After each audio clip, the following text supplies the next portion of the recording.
नेपाल के तिब्बत बॉर्डर से आई एक अचानक बाढ़ ने पूरे इलाके को हिला दिया है।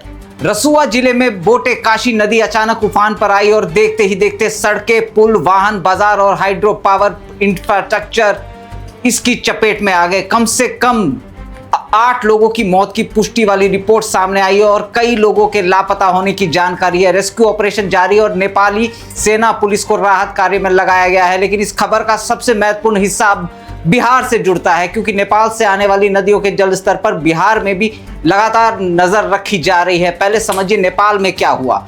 26 अगस्त की सुबह करीब 9 बजे तिब्बत की तरफ से अचानक बहुत तेज जल प्रवाह बोटे काशी नदी में आया।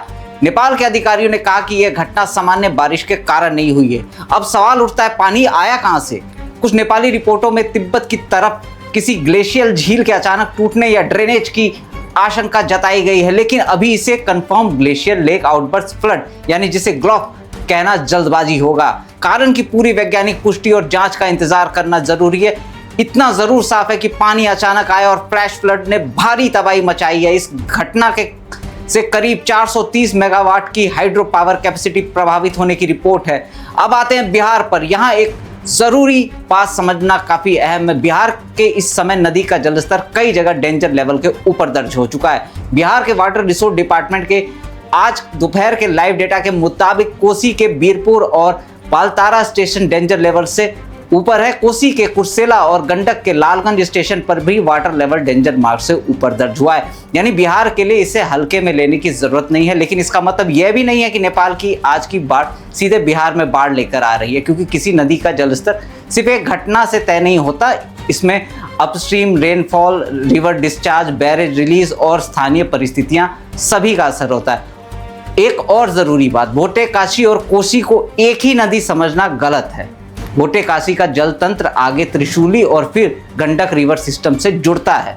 इसलिए सोशल मीडिया पर अगर कोई कह रहा है नेपाल में बाढ़ आई और अब सीधे कोसी में वही पानी आ रहा है, तो इस दावे को बिना ऑफिशियल कंफर्मेशन के आगे बढ़ाना सही नहीं है। अफवाहों पर ध्यान ना दे, अफवाहों से बचे। लेकिन बिहार में पहले से बढ़े हुए जल स्तर को देखते हुए सावधानी बेहद जरूरी है। खासकर नदी और निचले इलाकों में रहने वाले लोगों को प्रशासन और वाटर रिसोर्स डिपार्टमेंट की एडवाइजरी पर नजर रखना चाहिए। यानी प्रशासन की तरफ से या विभाग की तरफ से अगर कोई जानकारी आती है तो उस पर ध्यान दे, अफवाहों पर ध्यान ना दे। अफवाहों से बिल्कुल बचें, क्योंकि नदी का पानी हमेशा वहां से नहीं आता जहां बारिश दिखाई देती है। कई बार पहाड़ों में हुई घटना का असर सैकड़ों किलोमीटर दूर दिखाई देता है और यही इस खबर का सबसे मानवीय पहलू है। नेपाल के रसुआ में जिन परिवारों ने कुछ ही मिनटों में अपना घर, दुकान या रोजी रोटी का साधन खोया है, उनके लिए ये सिर्फ एक फ्लैश फ्लड नहीं है, ये एक ऐसी रात है जिसके बाद जिंदगी को फिर से शुरू करना पड़ेगा।